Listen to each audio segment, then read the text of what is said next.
the RBI annual report, which has also laid out the expectation of the central bank for real GDP growth for the next financial year, that is FY25. That's the current financial year, that is.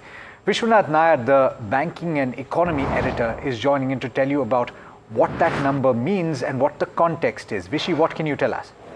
Morning, Alex. So what the RBI's annual report for the year ended March 31st, 2024 suggests is that there's likely to be, this is part of the commentary before the numbers of the RBI come into the picture, but the RBI assesses that FY25 GDP growth is likely to be at about 7%, and that's a vote of confidence as far as India's GDP growth is concerned.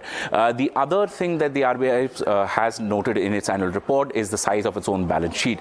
That's up about 11%. Remember, last year that growth was only about 2.5%. This time that annual, the RBI's balance sheet has risen quite sharply. This is also reflective of the 2.11 lakh crore surplus transfer that the RBI did just last week to the government, and this is coming because of this sharp increase in the balance sheet size. What is also contributing to that large surplus is a roughly 60%, 56% odd reduction in the expenditure of the RBI, while on the income side they have gained quite a lot through foreign sources during this last financial year that went by, and those things have added to this about 2.11 lakh crore worth of surplus that the RBI has transferred. Of course, we are still going through some of the specifics that the RBI has given.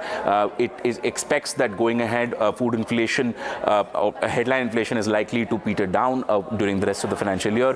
Food inflation is still vulnerable to recurring supply shocks. So, of course, these are general commentaries that the RBI makes even during the monetary policy, and it continues to make that in the current annual report as well. What we need to, of course, closely watch out for is the financing of the RBI. Remember that this reduction in expenditure is coming still on the back of higher provisions that the RBI has made on the contingency fund. So during this FY24 financial year, they've transferred roughly about 40 to 43,000 odd crore to the contingency fund, which was less than about 1.3 lakh crore last year, but still a significant number.